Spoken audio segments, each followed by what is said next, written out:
Vamos a saludar esta mañana a María Belén Arroyo, es editora política de la revista Vistazo, también en su trabajo a través de Código Vidrio, muy respetada y querida colega, al analista Pedro Donoso, principal de ICARE, a quien agradecemos también su presencia, y en cabina nos acompañará Juan Rivadeneira, también asesor político y entendido en estos temas. Pero empecemos con la mirada de María Belén Arroyo. ¿Qué es lo primero que le surgió al ver el debate del día domingo? ¿Cuáles fueron sus primeras inquietudes, interrogantes y las primeras pinceladas de este diálogo que ensayamos esta mañana aquí en Noti Hoy Radio Centro? María Belén, un gusto tenerte. Buenos días.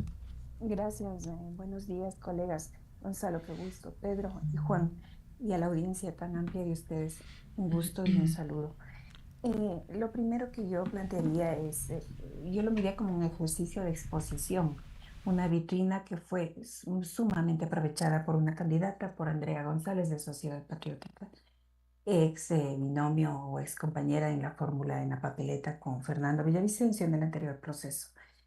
Eh, un, un ejercicio en el cual no necesariamente se llegó a tener preguntas. Las preguntas yo creo que estaban más o menos bien planteadas. El tema de seguridad es un tema, si tú quieres, hablemos así brevemente de él, para hacer un tema que nos ha quitado el sueño a los ecuatorianos por lo menos 7 años, los últimos 7 años desde 2018. Estas dos preguntas sí resumían dos inquietudes fundamentales, pero el problema no es tanto las preguntas, sino la vaguedad de las respuestas, la disparidad de las respuestas, la falta de profundidad. El formato no permitía exigirles a los candidatos que se restrinjan a responder y no aprovechen esa exposición de segundos, esa exposición tan limitada para lanzar otra sarta de ideas que a veces no venían ni siquiera al caso. Esta es una primera visión, vamos a continuar profundizando con algunas de ellas. Ya tocó un tema que ayer lo analizamos también, aquel del formato, un formato que es casi un dogal, que impedía que los propios moderadores, periodistas experimentados, puedan hacer alguna repregunta o cosas por el estilo. Eso estaba escrito en el reglamento y me parece que fue un reglamento de piedra, mi opinión personal. Pero escuchemos a Pedro Donoso. Qué gusto, Pedro, aquí en Noti Hoy Radio Centro, saludarte. Hola, buenos días, gracias por la invitación, Gonzalo, Patricia, encantado de compartir panel con Juan y con Belén. Yo siempre repito lo mismo en todos los espacios que me dan la oportunidad y soy bien cansino, pero me parece que es súper importante en este país esquizofrénico decirlo. El debate es un bien público y hay que defenderlo como tal. El momento en que establecemos análisis utilitarios del debate, a mí en lo personal me da un terror de que finalmente la clase política utilice eso para establecer un retroceso y eliminar la obligatoriedad en el Código de la Democracia de debatir. Porque sucede, en el Ecuador, digamos, una persona sale a matar con palas y nosotros eliminamos las palas. Somos expertos en culpar a la herramienta y no al comportamiento, cuando en efecto lo que se debería hacer es ampliar el espectro del debate y obligar a todos los candidatos a cualquier dignidad popular a debatir, digamos. Porque la concepción del debate muchas veces yo siento que está mal establecida, mal concebida. El debate es una obligación de los candidatos, no es un derecho de los candidatos, es un derecho de la ciudadanía, independientemente de que si la gente lo ve, no lo ve, si mueve el electorado. Es decir, muchas veces el análisis utilitario de estas herramientas sí puede terminar finalmente en un retroceso democrático, y por eso me parece que es como muy importante hacer esta reflexión. Y la segunda reflexión es: el debate no puede ser entendido por fuera de una visión sistémica. El debate es parte del sistema electoral. ¿A qué quiero llegar con esto? Que al ser parte del debate del sistema electoral, el debate está junto finalmente a otras herramientas como por ejemplo los planes de gobierno. Entonces, muchas veces mi crítica ha sido que el debate no se convierte finalmente en un debate personalizado, que es lo que debería hacer. Es decir, también el formato no logra, por ejemplo, tener los moderadores que tenía, ¿verdad? Y que esos moderadores puedan interpelar basado en qué, en los planes de gobierno. ¿Por qué? Porque es importante que unamos los elementos del sistema electoral, para que así la gente pueda saber que el candidato A está diciendo algo que no propuso en el plan de gobierno inscrito y registrado, y el momento en que lo propone y llega al poder, yo puedo utilizar, digamos, la hemeroteca para aplicar revocatoria de mandato. Es decir, hay una conexión sistémica. Tenemos que ver, digamos, al sistema electoral como una suma de cosas. A mí me sorprende mucho que el Consejo Nacional Electoral le siga teniendo tanto miedo a los candidatos. Es decir, yo entendería cuando no había la obligatoriedad en el Código de la Democracia que el tema sea de voluntad finalmente. En el mundo hay tres formas de hacer debates o tres formas de atender debates, ¿no es cierto? La obligación legal, Argentina, México lo tienen, Ecuador ahora, ¿no es cierto? La parte, digamos, más de costumbre, Estados Unidos, Corea del Sur, Brasil, y finalmente la parte más de esta lógica de voluntad, que son el resto de países que dependen de la voluntad de los candidatos, digamos, ¿no? Entonces nosotros ya pasamos de esa esfera y finalmente yo creo que el CNE como autoridad ya le debe perder el miedo a los candidatos. La democracia no puede estar supeditada a los candidatos y hay que obligarles a ir más allá y a personalizar el debate con los planes de gobierno en la mano, ¿no? Bueno, este es un primer apunte de Pedro Donoso. Gracias, Pedro. Importantes cosas ya se han dicho con las alocuciones de María Belén, de Pedro Donoso. Vamos a escuchar a Juan Rivadeneira, también un primer esbozo del debate del domingo, de acuerdo a sus visiones, percepciones y por supuesto su formación. ¿Qué tal, Juan? Buenos días, bienvenido. Gracias, Gonzalo. Buenos días, Pati, encantado, a toda la audiencia de Radio Centro, a María Belén, a Pedro, un saludo. Me parece que fue un debate que primero generó una expectativa porque el marco de referencia era el debate del año 23, el último que existió y que movió la ficha y que tuvo alguna suerte de impacto en la elección, porque además pues generó una tensión y todo el mundo pues acusó quizá al debate, al movimiento que tuvo Daniel Noboa, el crecimiento que tuvo en la última semana y cómo ganó la elección. Y la conexión con el brutal asesinato de Fernando Villavicencio fue innegable en el debate de que a eso pasado. Quería llegar. Primero, y un poco yo quería hacer una intervención desde la práctica. Desde la práctica hay dos grandes diferencias con el debate del 23. La primera es que el Ecuador había sufrido, y los ecuatorianos, un hito pues lamentable, pero muy importante, como fue el asesinato de Fernando Villavicencio, 11 días antes del día de la votación. Uno. Y dos, el debate se produce una semana antes de la votación. Es decir, el impacto que pudo haber tenido, pues generó una estela que tenía 7, 8 días de vigencia y que se produjo una votación después de ello. Este debate, en cambio, no tuvo un gran sobresalto, como el que he citado primero, y segundo, se produce a 3 semanas de la elección. La elección todavía está a 3 semanas, y 3 semanas en política es mucho tiempo, y en política ecuatoriana es una infinidad de tiempo. Entonces yo creo que en la práctica, este debate, que en algún caso quiso ser comparado con el del año pasado, me parece que tenía grandes diferencias de contexto. Cuando el momento político en que se presenta. Eso en cuanto al desarrollo del debate. Solamente un inciso, si me permites, para que sigas. Antes las campañas en el Ecuador duraban 1 año y medio, 2 años, las presidenciales, ahora duran poquísimos días, pero eso de que en el Ecuador las cosas, el tiempo de la política es rápido, también es una constatación. Es decir, un gobierno que está en la cota de popularidad al mes siguiente puede estar caído, se han caído algunos, de hecho, el de Lucio Gutiérrez concretamente se cayó estando él con una alta popularidad. Entonces esto para matizar también aquello de los tiempos políticos y el vértigo de los tiempos políticos en Ecuador. Simplemente para abundar en lo que estabas diciendo. Sigue, por favor. Absolutamente. Y esto pues creo que pues adquiere mayor explicación por la velocidad de la comunicación. Porque ahora vemos tantos hechos, ¿sí?, que ocurren en tan poco tiempo, sí, que la verdad es que tienden a borrar los anteriores, ¿sí? Si le queremos poner un titular, como fueron obligados los candidatos por el poco tiempo que tenían, porque en la práctica, cuando analizamos antes del debate qué iba a pasar, lo previsto eran frases cortas que llamen la atención porque no hay tiempo para algo muy extenso. Al tener 8 personas al frente y un debate que tenía una metodología de un va y viene entre ellos y con los periodistas, que a mí también lamento mucho que 2 periodistas de la profesionalidad, de la experiencia de Fabricio Vela y de Denise Molina, pues hayan tenido más bien un rol de pasar el micrófono, por decirlo de alguna forma, y no realmente tomar un rol que es preguntar y contrapreguntar a los candidatos. Dicho eso, me parece que al tener frases cortas todos intentaron llamar la atención de alguna forma y al mismo tiempo nadie llamó la atención. Bien, un apunte nada más.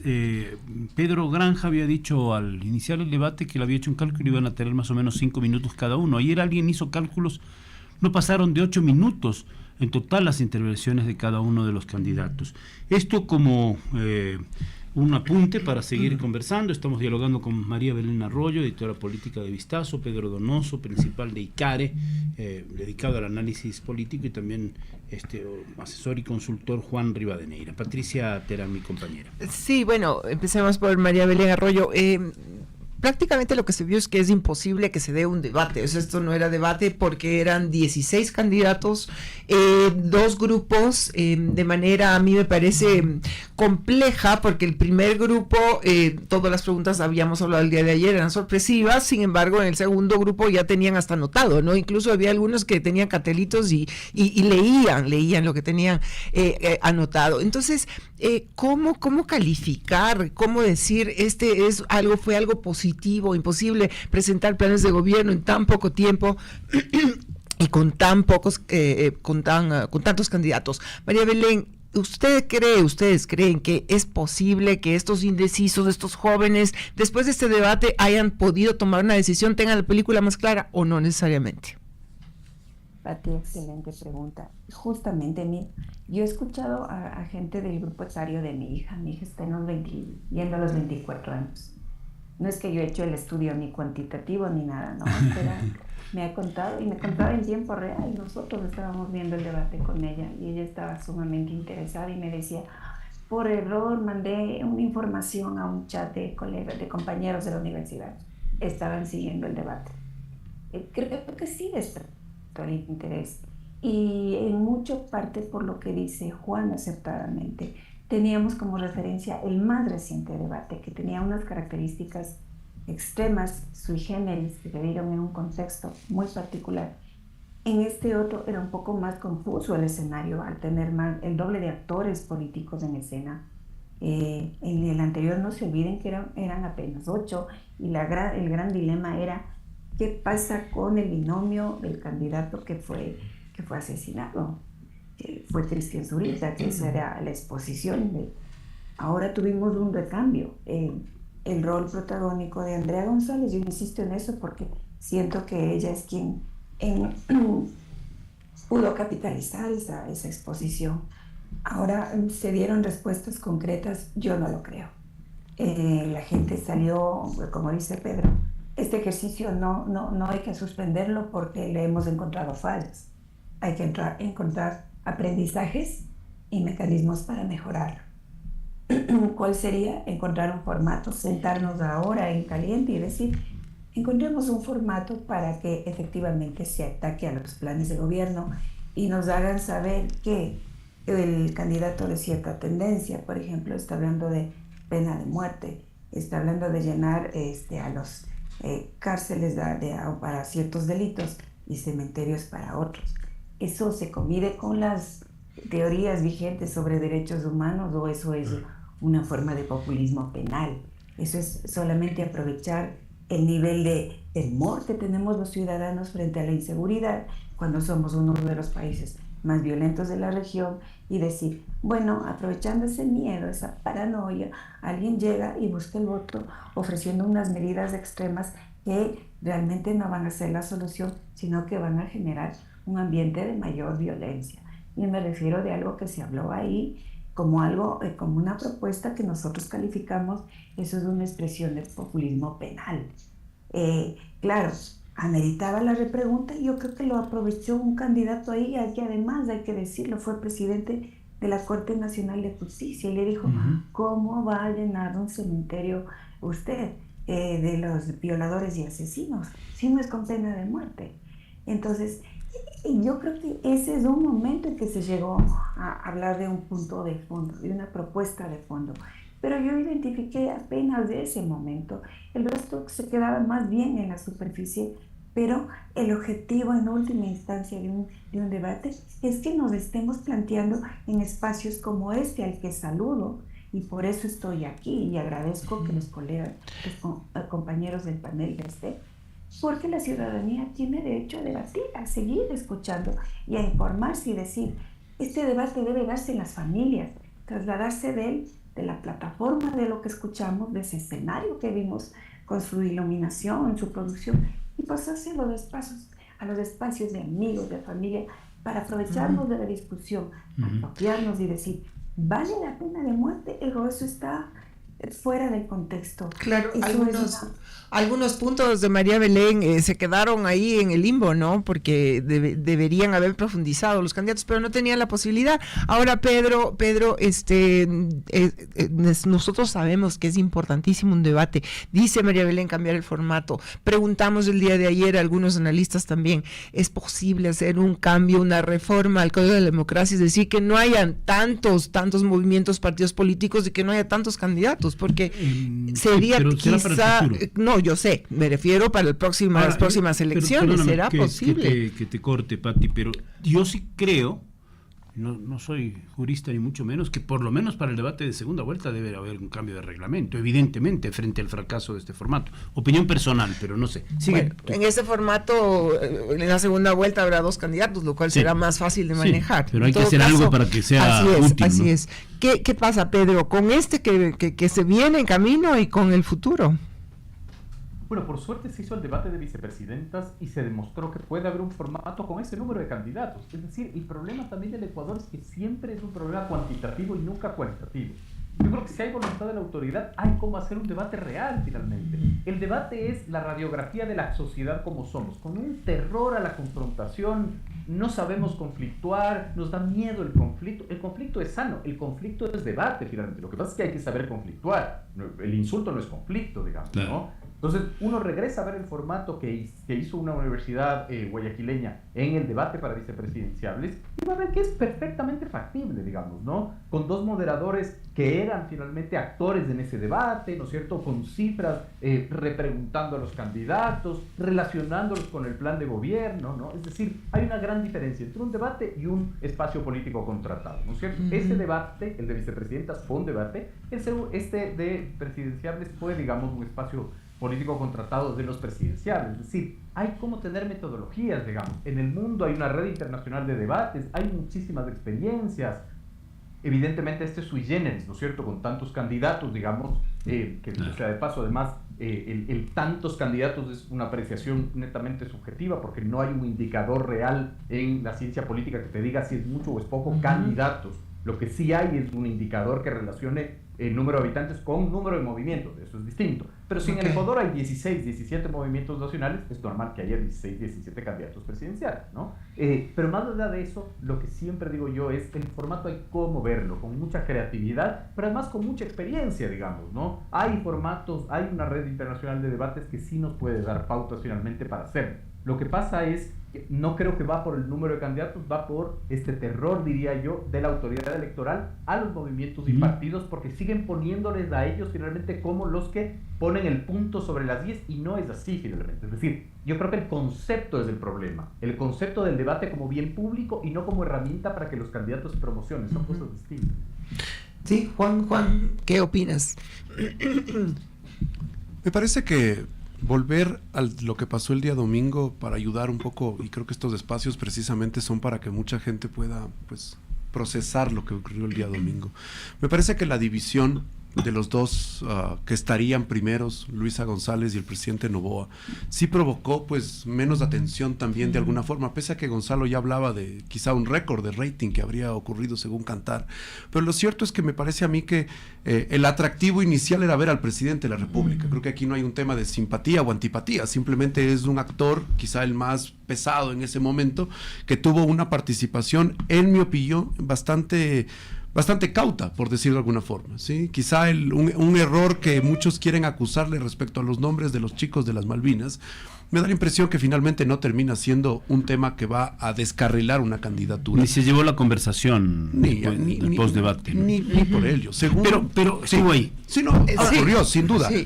A lo que quiero llegar es que... En el segundo grupo también Luisa González se olvidó uno de los nombres. Absolutamente. O sea, pero creo que no hubo el momento del debate. Ese es el punto al que quiero llegar. No creo que existió un momento en el cual podamos decir, y esto obvio es mucho en la práctica del día del debate, no quiero filosofar a propósito de la existencia o no del debate, pero sí de entender qué pasó el domingo. Creo que no existió una frase como en algunos momentos hemos vivido en otros debates ecuatorianos. Recordemos aquel momento el careo entre el ingeniero Febres Cordero y el doctor Borja. Recordemos el Andrés no mientas otra vez usado por Lazo, que se convirtió en canción, en jingle, en producción audiovisual y que tuvo un efecto de de campaña. Ahora no hubo una... No hubo un momento, me titular, parece digamos importante. Y el que se pasó pensando en titulares, creo que no lo encontró.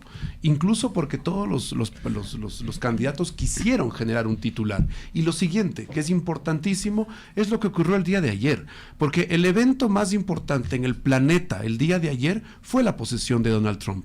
Y me parece que la salida del presidente de la República, asistir extraordinariamente a un evento de esta naturaleza, lo que hace es llamar la atención del público hacia allá, y me parece que el postdebate terminó el día de ayer, porque la conversación se corta cuando aparece esa noticia, y tendremos pues otros hechos que van a ocurrir las próximas 3 semanas, que van a definir pues los indecisos, la gente que todavía no sabe por quién votar, y que pues revelará su preferencia el 9 de febrero. Sí, eso no está para que sigamos conversando y analizando los temas del debate. Lo vamos a seguir haciendo con Juan Rivadeneira, Pedro Donoso, María Belén Arroyo, pero después de una pausa, porque tenemos información publicitaria en estos minutos. Es Noti Hoy por Radio Centro. Lo más importante, siempre, su sintonía. Ya venimos. Bueno, sí, son las 7 de la mañana, 38 minutos, una hora menos en Galápagos. Es Noti Hoy por Radio Centro. Estamos con María Belén Arroyo, Pedro Donoso, Juan Rivadeneira, los dos últimos consultores, analistas políticos, María Belén Arroyo, editora de la revista Vistazo, y hemos hablado un poco de, María Belén ha hecho énfasis en esta aparición ante el gran público de Andrea González. La vez pasada sí fue candidata a vicepresidencial con Fernando Villavicencio. A muchos llamó la atención, además claridad para expresarse, que no la tienen necesariamente otros de los actores de la política nacional. Pero yo quería preguntarles un poco a los tres, ¿en qué medida lo que como punto de partida del debate en cuanto a las investigaciones de opinión y encuestas, un Noboa y González en segunda vuelta, Luisa me refiero, o una Luisa González y Noboa en segunda vuelta, como muchos quieren decir que sucede de acuerdo a las encuestas, no se alteró en ese mapa, o sí, de alguna manera? ¿Cómo lo miran? María Belén, por favor. Sí, sumamente adecuada la pregunta, Gonzalo. Yo también me la hago desde el domingo. Yo pensaría que Luisa González, quien representa una tendencia que tiene lo que se ha dado por llamar núcleo duro, gente convencida que va a apostar por la tendencia política, por la nostalgia del líder ausente, por las propuestas, por diversas razones, ya tiene una convicción y no necesita, en unas palabras coloquiales, ser evangelizada. Ese voto duro ya no se mueve. Y ya no está en juego, no está en disputa. ¿Y Noboa? Noboa, esa es una gran pregunta para mí, es una gran interrogante. Recojo las palabras, me resuenan las palabras de Juan. Fue una presencia cauta. Lo importante es mirar el postdebate o lo que él dice sin decirlo, lo que él expresa más con hechos que con una alocución en el debate. Se presenta en primera fila o en la posesión del presidente de Estados Unidos con dos figuras que están resonando mucho a nivel mundial, acompañando a la posesión del presidente de Estados Unidos. Yo entiendo que eso es más significativo, eso es más decidor de lo que pudo pasar en el debate. Es decir, es un mensaje fuerte la presencia de Noboa, y que ahí esté Milei y que ahí esté Bukele, dices tú. Sí. Ya, yo quiero preguntarte otra cosa, porque ayer tiene un peso fundamental.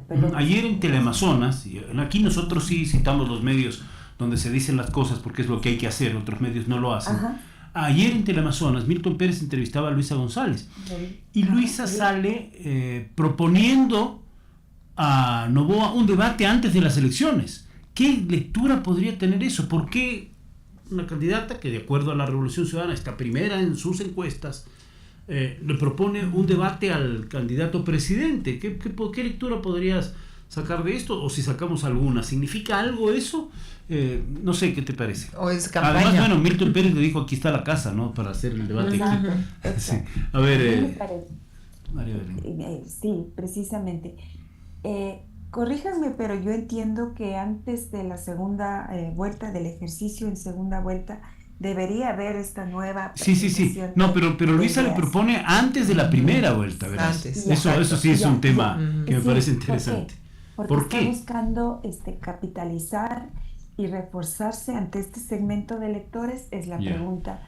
Si ya tiene captado, porque está buscando llegar hacia los indecisos. No te olvides, Gonzalo, estaba revisando estos datos que me fueron facilitados por dos expertos, el matemático Jorge Arroba, el analista Santiago Izquierdo, y analizando la composición etaria que está en Vistazo, también publicado el gráfico en esta edición, ahora en circulación. Pero no te olvides que el 33.2% de electores para este proceso tiene de 19 a 34 años. Ujú. Entonces, cabe decir, y súmale el 10% de electores que tiene 16 a 18 años, para ellos, aclaremos, el voto es facultativo, no tienen que ir a votar. Pero sumemos las dos cifras. 10 más 33.2 te da que un 43% de votantes o bien no conoció la Revolución Ciudadana, este periodo que tuvimos del 2007 al 2017, no conoció en esencia lo que es el gobierno de la Revolución Ciudadana, o tiene vagas referencias de mi papá me contó, mi tío vivió, en mi familia conversan, pero eso es muy lejano. Yo añadiría La una pregunta cosa a ese a dato donde voy interesantísimo es, que te han dado, sí, Arrobo y Izquierdo, que incluso si ves un poquito antes, hay otro grupo etario que no conoce nada de antes de la Revolución Ciudadana también, que no está en esta franja, sino en una anterior. Entonces ya también a veces nosotros miramos las cosas como si todo el mundo asumiera y tuviera completo el mapa, y no es así, no es así. Me parece que este dato que precisamente, acabas de entregar es relevante. yo al punto que voy, Gonzalo, Pati, amigos, es que yo entendería que Luisa González está intentando dirigirse a este elector más joven que no necesariamente tiene este conocimiento de lo que fue este gobierno. Está buscando captar, llegar a este electorado. Cuando tú cruzas este dato de la gente que tiene, el 33% tiene de 19 a 34 años de edad, haz cuenta que no tiene mucha noción de lo que fue el periodo políticamente hablando, social, económicamente hablando en el país 2007-2017. Y esto yo me pregunto, le he preguntado al principal de Comunicaliza, a Álvaro Marchante, ¿esto qué correlación tiene cuando tú en tu estudio de diciembre, Álvaro, encontraste que el 34.2% de tus encuestados en ese proceso no se consideraba ni correísta ni anticorreísta? Estás hablando de un tercio de los encuestados en ese estudio que no está en los extremos, que no necesariamente está intentando decantarse hacia un extremo, y que quizá va a decir en esta ocasión, en este proceso 2025, sin ser correísta, sin ser anticorreísta, voy a tener que decantarme por uno de los dos, porque hasta ahorita, como están las cosas, tengo dos opciones en escena, ¿no es cierto? Ya. Tengo dos opciones en los extremos. A ver, Pedro, ¿lo ves así o matizas de algún otro modo? Por favor, Pedro Donoso y Care. A ver, digamos varias cosas, ¿no es cierto? Yo sigo sosteniendo que sigue siendo un mito finalmente esto de la polarización electoral. Digamos, hay elementos materiales que te demuestran que no. A ver, primero la reflexión es muy importante de por qué las encuestadoras dejan de publicar la pregunta de la indecisión. Eso es supremamente importante hacerse. Sedatus es la única encuestadora que publica la pregunta de usted ya decidió por quién votar finalmente, ¿no? Porque lo que nos presenta Comunicaliza no es indecisión. Comunicaliza presenta una papeleta, dictatorialmente le obliga al consultado, ¿no es cierto?, a decidir, y ese 14% de no sé por quién votar no es indecisión finalmente, porque no te está preguntando si tú ya decidiste o no. Por eso la cifra, digamos, que te presenta Sedatus es fundamental. Al 18 de enero, 59% de la gente no sabe por quién votar. Eso sí es indecisión. Lo otro no es indecisión finalmente, ¿no? Porque te está supeditando y te está obligando a decidir, ¿no? ¿Qué quiero decir con esto? Que finalmente la teoría o el mito de que el electorado está polarizado con ese nivel de indecisión, digamos, no es real, digamos, ¿no? Es decir, si tenemos 6 de cada 10 consultados que no deciden por quién votar, quiere decir que aún hay demanda de proceso electoral, es decir, hay demanda de electores. O sea, ¿hay dónde, perdona la expresión así, hay de dónde escarbar votos todavía? Exacto. Entonces, ¿la polarización es una ficción o está buscada? No sé, por Luisa, por Noboa, o por uno de los dos, o por los dos, o por sus consultores. Por los dos. Ah. En mi criterio, finalmente la estrategia electoral es plantear finalmente esto como una lógica de bipartidismo, digamos, ¿no? Yeah. Que incluso a mí me parece un error estratégico de parte de la Revolución Ciudadana, porque la experiencia te dice que siempre que llegan a la segunda vuelta, ¿no es cierto?, todo el mundo se decanta por una opción que no es Pero ya no hay correísmo, anticorreísmo en esta vuelta. Alguien dijo, no, ya el eje de la discusión es Noboa, ya Correa quedó atrás, a pesar de que estuvo ahí en el debate Correa de alguna manera, no mencionado 1000 veces. Es que ese es el punto, digamos, es un elemento material que demuestra que finalmente Correa y el anticorreísmo siguen estableciendo este clivaje electoral. Yo no diría clivaje social o político, el clivaje electoral, ¿no? Pero, por ejemplo, así como hay indecisos, ¿verdad? Hay, así de dónde hay cómo sacar, ¿no es cierto? También hay de dónde cómo escoger, porque hay 16 candidatos. Es el segundo elemento material. Y el tercer elemento material es la experiencia, digamos, ¿no? Es decir, Noboa, de acuerdo a perfiles de opinión, el 4 de junio del 2023 tenía 5.14% de intención de voto. En julio cayó al 3.04%. En agosto sube al 16.89% y pasa a la segunda vuelta con 22.43%. ¿No nos gusta el ejemplo de Noboa? Escojamos el ejemplo del alcalde Zamora en Cuenca. A 10 días de la elección, y estas son cifras de Clima Social, a 10 días de la elección, Zamora estaba en cuarto lugar con el 5.3% de intención de voto y llegó a ser alcalde con el 18.58%. Es decir, hay elementos materiales que desmitifican esto de que el electorado está polarizado y no hay nada que hacer. Otra cosa finalmente es que los otros candidatos estén haciendo algo. Esa es otra discusión. Pero no se puede descartar el escenario finalmente de que no haya un tercer actor finalmente. Que tampoco está muy claro qué es lo que están haciendo los otros, también es cierto, Pedro. A ver, Juan Rivadeneira, ya el debate hizo olas, no hizo olas, el mar está agitado para Luisa, para Noboa y para Luisa, no lo está. Aquí han puesto dos perspectivas interesantes nuestros amigos. Vamos a ver qué nos dice. Yo quisiera acotar algo, claro, ¿no? Dale. Preguntarle a Juan, a propósito de que él mencionó la posición de Trump, donde estuvo el presidente Noboa. Claro, ahora hay que tomar en cuenta lo que dice María Belén Arroyo, que es súper interesante, ¿no? 32% de jóvenes, imagínense, es una cifra abismal que todavía no saben quizá por quién van a dar su voto, pero lo de ayer, más que lo del domingo, más que el debate, a ese 32 hasta 43% de jóvenes, ¿crees que pudo haber influido? Sí. Porque claro, hay que ser realistas, los jóvenes son de redes sociales, o sea, no son tanto de debates ni de opiniones, qué pena, lastimosamente es así, ellos les gustan las frases cortas, lo que impacta, y el hecho de que la esposa del presidente sea una influencer y también que estén ahí, de pronto que esto va a determinar eventualmente un cambio en la votación. Y añadiría, ¿tiene que ver esto que acaba de poner Pati como punto con el contexto del debate presidencial o es el debate de la elección más que nada? No sé. A ver. Hay muchísimos temas por reflexionar, me parece que se ha puesto bastantes temas sobre la mesa. Y lo primero es que yo creo que una de las cifras que María Belén soltaba, y creo que es importante, es quiénes son los que no están politizados, quiénes son los que no están en el correísmo o en el anticorreísmo, por ponerlo de alguna forma. Y la encuesta de Marchante es clara, ¿no? Él dice, hay un 34%, un 35% de gente que no sintoniza con los temas políticos. Bueno, ellos son los que van a definir la elección. La pregunta es, ¿ellos van a buscar información en un debate aburrido de 4 horas, intrascendente, sin color, sin sabor, sin una frase interesante? Me parece que no. Me parece que el presidente suelta un video pues lanzándose una zambullida en el lago San Pablo, ¿sí? Y gana la atención de muchísimos electores.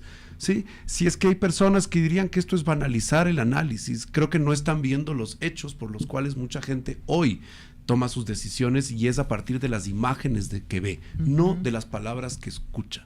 Todos quisiéramos que todos los ecuatorianos, los 18 millones, se sienten 4 horas a ver, o bueno, los que van a votar, que son creo que 15 o 14, se sienten 4 horas y realmente examinen los planes de gobierno, miren lo que dicen sus candidatos, pero eso es una cosa que no sucede.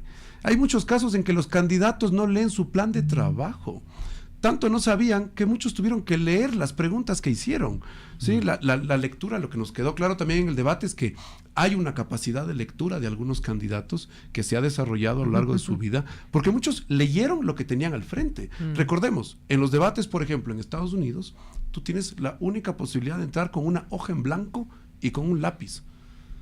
Porque pues creo que da cuenta de la capacidad que tienes para abordar ciertos temas. Perdóname, Juan, pero si ahora hasta los parlamentarios llegan con el discurso, seguramente en algunos casos no escrito por ellos porque lo leen mal, a hablar. El debate ya había, pero si es atroz lo que pasa en la Asamblea Nacional. Escrita, ¿no? Uno ve que leen lo que les preparan, sin duda. Ahora, en el tema... Pero bueno, eso en última instancia ya son autoridades, pero en un debate... En el tema de... Gonzalo consultaba el tema de la propuesta de la señora González ayer de que exista un debate previo a la primera vuelta. ¿Por qué lo hace? ¿Quién pide un debate? Pues si supuestamente ha ganado, si supuestamente le ha ido tan bien, si supuestamente está primero y va a ganar en primera vuelta, porque eso es lo que se ha escuchado del lado de las personas que siguen. Me llamó la atención que haya hecho esa propuesta. La pregunta es, en Teleamazonas. Es por un genuino interés de que la población pues tenga una oportunidad de familiarizarse. Me parece que es porque se dio cuenta que le fue muy mal. Me parece que lo que sucedió con Andrea González, la otra González, por decirlo de alguna forma, porque también coincidieron pues en espacio en apellido, es que pues le propinó algunos golpes políticos importantes que creó la tensión para ella. Por eso la gente está hablando de Andrea González. La pregunta para Andrea González ¿es suficiente lo que tuvo el domingo y lo que va a hacer en 3 semanas para crecer 15, 20, 25 puntos? Lo vamos a ver. Ahora, si está polarizado o no la elección, amanecerá y veremos, porque también habrá que ver qué pasa el día de la elección en términos de Pedro dice que no. ¿Quién fue? Que no está polarizado, que correcto. Es una ficción porque no se está contando los indecisos. Me parece que hay un buen argumento de Pedro de cuál es el mercado que todavía está abierto, ¿sí? Claro. Pero lo cierto es que cuando uno ve la técnica de la encuesta, te preguntan sin duda, ¿usted ha decidido su voto? Y después te presentan una papeleta, ejercicio, y te dicen, oiga, si fuera hoy, ¿por quién votaría? Sí, ese es un ejercicio bastante más real porque aparte podemos llegar con el 30% de indecisos al día de la votación. Igual esa gente va a pronunciarse. Solamente una cosa, hemos llegado muchas veces en la historia con un alto porcentaje de indecisos por supuesto, al día de la votación. Y cada vez han decidido más los candidatos que en el pasado. Estamos dialogando con Juan Rivadeneira, Pedro Donoso, María Belén Arroyo. Tenemos un par de rondas más, tal vez, Pati, a lo mejor un poquito más. Tú sigue adelante con una de las rondas. Bueno, yo lo que preguntaba, puntual, lo que preguntaba Juan, ¿no? Al final. En este punto, ¿qué tanta influencia pueden tener las redes sociales para la intención de voto, sobre todo en los jóvenes, en esos mismos indecisos? Hemos visto que el post-debate el día de ayer y la presencia del presidente en Estados Unidos, tal vez eso ha generado incluso más decisión, si se quiere, en ciertos jóvenes, ¿no? En cierta fracción de la sociedad. ¿Es eso importante? ¿Cómo lo ven ustedes? Para los tres. Para los tres puede ser. Perfecto. Bueno, ya Juan sí. algo nos contestó, ¿no? Bueno. Sería para Belén, María Belén y Pedro. A ver, por favor, María Belén. Sí, yo justamente estaba leyendo un dato que está publicado en el reportaje. Si hablamos de que el 85% del electorado, y ojo, estamos hablando de 13.7 millones de electores para este proceso, 700,000 más que en el anterior del 2023. Y cuando volvimos a la democracia éramos años 78, 2 millones de electores, ¿no? Entonces, 85% está enganchado a Internet. De ese conglomerado, vamos a decir, el 92% está con Facebook, el 91% con TikTok, el 86% por YouTube.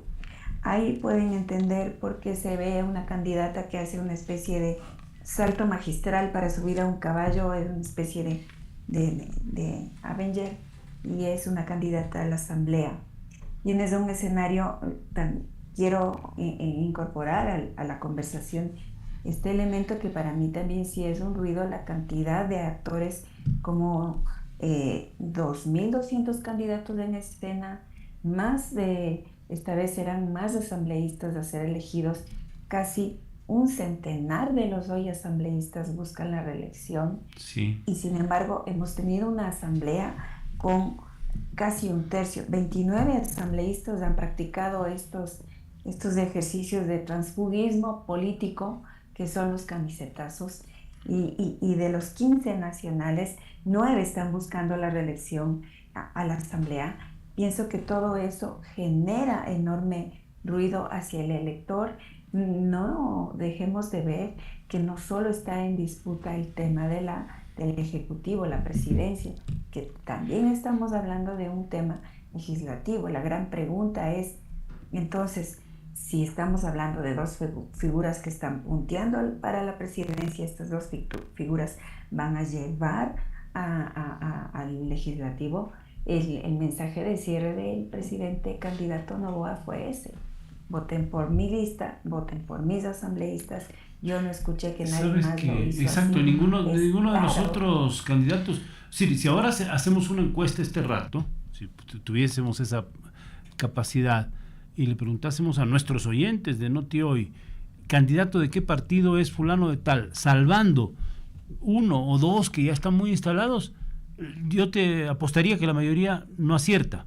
Y sí, en el remate Daniel Noboa habló de su lista, la lista 7, no sé qué. Revolución Ciudadana medio está asumido porque es un partido o un movimiento que ha estado incidiendo en la política nacional, y algún par de partidos más, que no sé, Pachacuti, Social Cristiano, pero de ahí es verdad.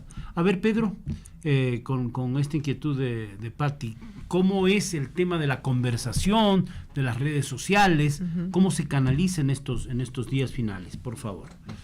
Sí, digamos, un debate es un hecho político y hay que analizarlo en el antes, en el durante y en el después. ¿no? Muchas veces nos quedamos en el postdebate, pero también hay un tema de predebate. Ahí hablo desde el sesgo, desde el CARE. Nosotros medimos, o nuestra metodología son los mitos y los aforismos, decimos nosotros. Y el debate es el espacio perfecto en donde un candidato debe intentar desmitificar los mitos que carga sobre la espalda, ¿no es cierto? Y reforzarlo en el postdebate.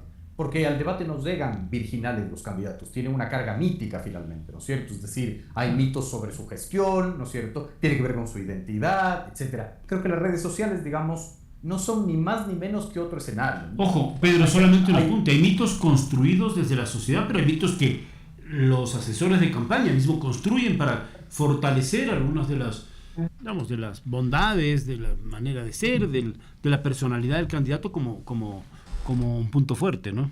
A ver. Claro. Mitos finalmente construidos estratégicamente o mitos finalmente de la dinámica natural, De ¿no? la sociedad. Pero aquí hay un tema bien interesante, Gonzalo. Muchas veces se cree que el debate presidencial solo tiene que ver con el actor candidato, y no es así. Yo les invito, por ejemplo, a hacer un análisis del debate y ver, en todos los debates siempre aparecen actores que nosotros desde CARE decimos actores políticos periféricos, que al parecer no tendrían nada que ver con la política. Por ejemplo, el FMI siempre está en el debate, ¿no? Los empresarios siempre están en el debate. ¿Sabes quién se quedó fuera a la vera del debate en este caso? Pedro, la dolarización, casi nadie la tocó, casi nadie la defendió, casi nadie la protegió. Tampoco dijeron que se iban a desdolarizar, qué sé yo. Pero el punto que yo quiero llegar es que muchas veces creemos que el debate solo tiene que ver con la esfera política electoral, pero desde la acción privada, ¿no es cierto? También hay que regresar a ver, porque ahí se inoculan mitos. Entonces, el candidato de izquierda siempre dice que hay que bajar las tasas de interés con decreto. Claro. O muchas veces, en este caso, Tillería, que era un candidato que quiere venderse como finalmente libertario, también lo planteó. Es decir, hay conceptos, hay mitos que se generan, el FMI siempre es el cuco de todo, ¿no? Es decir, es interesante porque el debate también es un proceso que otras organizaciones tienen que regresar a ver, porque ahí se inoculan mitos y hay que establecer estrategias de desmitificación de lo que te provoca la clase política también, ¿no? Ya, ahora, yo quiero un poco, para ir cerrando, por ahora, siempre abierto a nuevas charlas con ustedes que nos aportan y creo que nos ilustran mucho, estimados amigos. Quiero que ustedes nos digan un par de cosas.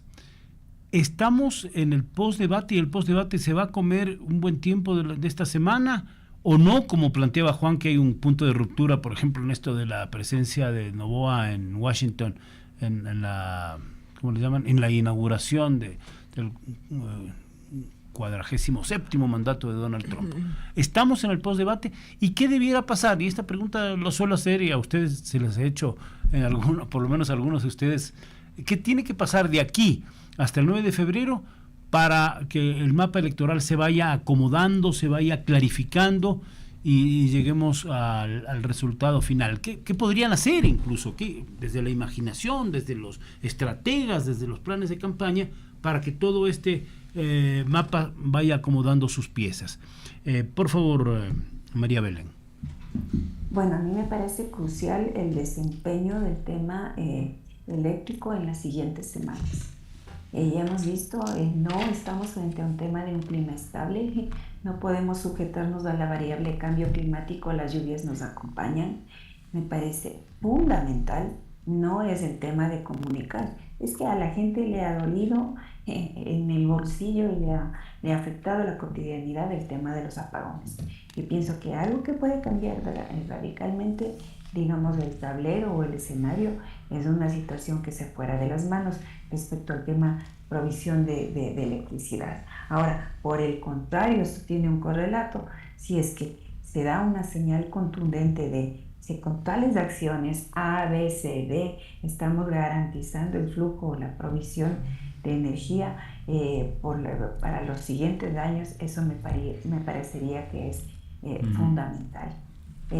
Otro tema que yo veo que es crucial es el tema de la seguridad. Es bien interesante, aquí lo hemos mencionado, fue o no importante, fue o no determinante la discusión alrededor del tema de los niños, el caso de los niños, 4 niños de las Malvinas. ¿Debió o no decir el presidente los nombres? ¿Debió o no decir el presidente unas palabras de perdón a esas familias que perdieron a estas criaturas y que fueron encontradas sus restos en forma tan terrible en Taura? El tema de la seguridad es algo que podría en estos días dar que hablar, cambiar la conversación, cambiar la percepción. Para mí es un interrogante.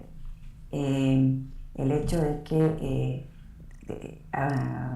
se cumplió ya un año desde que se decretó, se emitió el decreto famoso, el cual, el 111 creo que era, el 11 creo, en el cual se mencionaba que estamos en este estado de conflicto armado interno.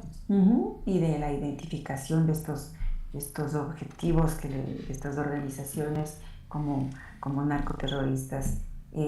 Planteo una idea al ambiente, una idea. ¿Qué pasa si es que, por ejemplo, se captura un líder de una organización que esté ahorita prófugo y esto representa como una especie de, entre comillas, de logro para este gobierno?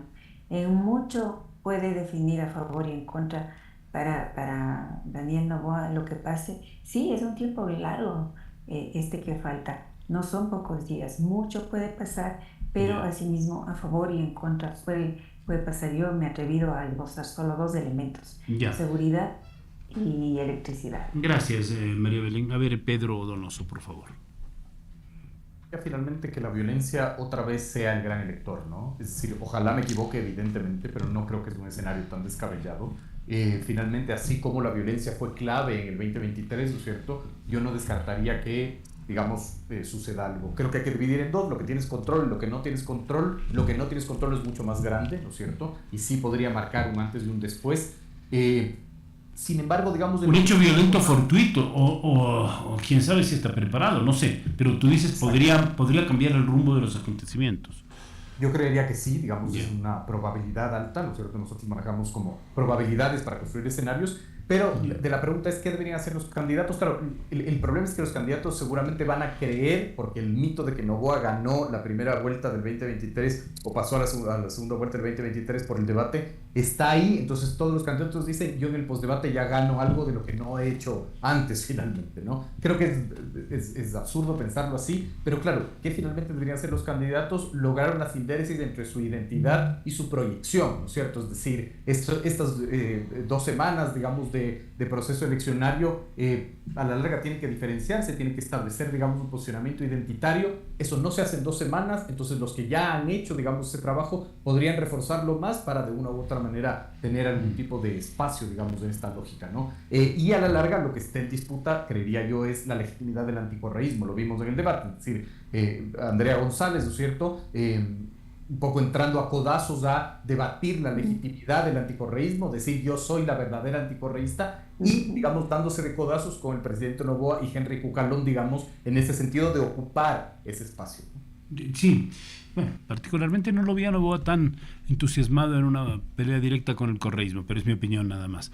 Gracias, Pedro. Y finalmente, quien nos dijo hace un momento, Juan Rivadeneira, que las 3 semanas son larguísimas, vamos a ver qué nos dice, cómo será esta parte del postdebate y qué tendrían que hacer unos y otros candidatos para que ese tablero que está, para muchos está ahí, para unos ya no hay nada que hacer, ya el correísmo dice ganamos la primera vuelta, mucha gente de Noboa también dice ya ganamos la primera vuelta y otros dicen no, esto no es así. A ver, Juan Rivadeneira, y cerramos contigo. Ya que no tuve oportunidad en la anterior vuelta, voy a cobrarme doble en esta oportunidad. Pati dijo que ya te habías referido. Precisamente, se refirió, pero rápidamente. Precisamente, y anoté los puntos. El primero, anotó los minutos, dice. Trump y como Daniel, en el debate. Como en el debate. Trump y Daniel Noboa, como preguntaba Pati, la foto de ayer para los jóvenes en redes sociales. Dice. Este es un tema de proyección. Es un tema, y la política es como el sector inmobiliario, es un tema de ubicación. ¿Dónde estás parado? Y el hecho de haber estado en este lugar, que era el evento más importante, te guste o no te guste Trump, te guste o no te guste Noboa, era el hecho de que era el evento más importante en la tierra el día de ayer, y resulta que un joven presidente de 37 años, resulta que está ahí al frente con su esposa y pues se toman las fotos y aparece esto en la red. Entonces tú dices que eso sí incide. Sin lugar a dudas, pues claro, que llama la atención a los jóvenes. No es que la gente va a decidir votar por Noboa, pero se olvida de todo lo que pasó en el debate, ¿sí? Muchas cosas se borran, porque aparte hay una cosa, nosotros estamos hablando hoy del análisis político cuando el 70% de la gente está buscando una oportunidad de qué va a ser cada día. Eso tenemos que entender dónde está la gente, no solo dónde estamos nosotros. Dos, claro, muy importante. Y hay un tema de proyección, ¿sí? Que estás en el lugar más importante. Me parece que Noboa al evento del debate fue a sacar el empate, a no generar olas, a que esto no cambie mucho más y a pasar con una presentación más bien discreta. Sí, interesaba ir a la segunda vuelta sin mayor complicación. Casi lo mismo, Pati, iba a decir, y dejando para segunda vuelta cualquiera. Él conoce cuál es su mercado de votos posibles, porque en una elección no es importante solo los duros que tienes, sino los posibles para poder crecer. Claro. Ahora, tema de candidatos, ¿qué hacer? Yo sigo creyendo que hay 2 opciones grandes, sin duda. La siguiente es, oye, ¿qué tienen que hacer los candidatos? Pero si hay gente que ni les conoce, ¿sí? Yo creo que es difícil que alguien ponga un mensaje de un programa, de una identidad, como habla Pedro, ¿sí? Cuando ni siquiera te conocen. A la gente le han preguntado, y hay un ejercicio de encuesta que lo publicó Francis Romero hace algunos meses, hace unas semanas, y era, nómbreme 5 candidatos, y la gente no llegaba a 2. De manera que... Bueno, ahora habrá alguno más, ¿no? Algo más habrá. Después pero ¿la persona va a votar por alguien que no conoce? Creo que no. La gente vota por alguien a quien pudo conocer. El umbral del conocimiento, forma, que es clásico. Es muy importante. El conocimiento, algo de credibilidad y posible votación. Redes. Primicias, bien decía Gonzalo que aquí se citan los medios. Sí. Primicias sacó un artículo hace pocos días y señaló cómo está la inversión en redes sociales. La inversión de Noboa y cuentas cercanas es 5-1 contra el correísmo. Y me parece a mí que llegará a 10-1 si es que el correísmo no invierte más en redes sociales, ¿sí? Y llegar a ese público va a ser importante. ¿Y todos los demás cuánto invierten? Muy poco, pero es marginal, ¿sí? Yeah. Y pues ahí podremos hablar de la dificultad de hacerlo o no, pero el hecho es que no están llegando a la gente. ¿Y qué va a pasar? ¿Sí? Si es que hay algo extraordinario en electricidad, coincido con María Belén. Si hay algo extraordinario en seguridad, coincido con Pedro. Puede ser para bien y para mal, pues, si es que lo vemos al presidente o al lado de la oposición. Porque María Belén decía, capturan a un más buscado y por supuesto que el presidente se va a llevar los logros. Una sorpresa que patea el tablero, ¿hay posibilidades o por ahora no se ve? Siempre el lugar seguro, es decir, siempre hay la posibilidad. La pregunta es, ¿le va a acompañar estas 3 semanas, por ejemplo, a Andrea González, ¿sí? a raspar de algún lugar votos para poder llenarse ella de votos y tener una participación más importante? ¿Podría pasar? No lo sé, creo que es difícil además, porque todavía no hay un gran conocimiento de ella y el partido donde está ella tampoco es que sea alguien que tenga una infraestructura muy grande. Y lo último es que yo sí quería sumar ¿Qué pasa si hay algún escándalo? Si es que ocurre algún escándalo de proporciones que pueda afecte al correísmo, a Noboa al presidente o a Noboa. quien sea. Que eso puede, precisamente por la velocidad de las redes, ¿sí?, mover de alguna forma algunos votos. Lo cierto es que creo que también se están cuidando los candidatos, ¿sí?, para que se mantenga esta suerte de polarización y llegar a así a la mejor condición posible en el debate. Y lo cierto es que la electricidad parece que estar más o menos manejada para estas 3 semanas. No pensemos en el mediano plazo, que en este país es larguísimo, 3 meses pero lo o cierto 3 es que el años. tema de seguridad se llevó a un candidato presidencial 11 días antes de la primera vuelta, se ha llevado alcaldes, se ha llevado concejales, y creo que no está, y coincido con Pedro, tampoco quisiera que ocurra, pero no es locos pensar que pase algún tema de esta Terrible, naturaleza. Y Sí. hay que decirlo, ¿no? A mí me impresiona porque cuando vienen los candidatos presidenciales aquí o en otro medio donde yo colaboro, es impresionante el despliegue de seguridad que tiene cada uno. Y eso es parte ahora de la realidad. Yo no sé si llamarle del paisaje. Creo que hacen bien. Imagínense, ellos tienen esa posibilidad. El ciudadano común no tiene posibilidad Sí.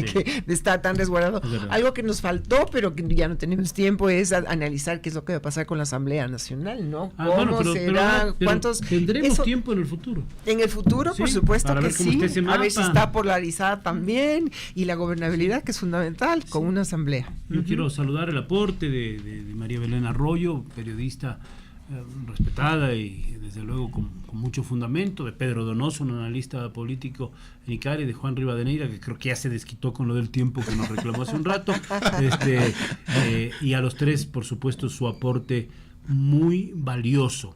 Creo que solamente me quedo con un apunte. Hemos hablado básicamente de Daniel Noboa, presidente, de Luisa González, la retadora, porque ayer se convirtió en retadora del debate, y de Andrea González, la que surgió, y prácticamente eso se llevaron la conversación.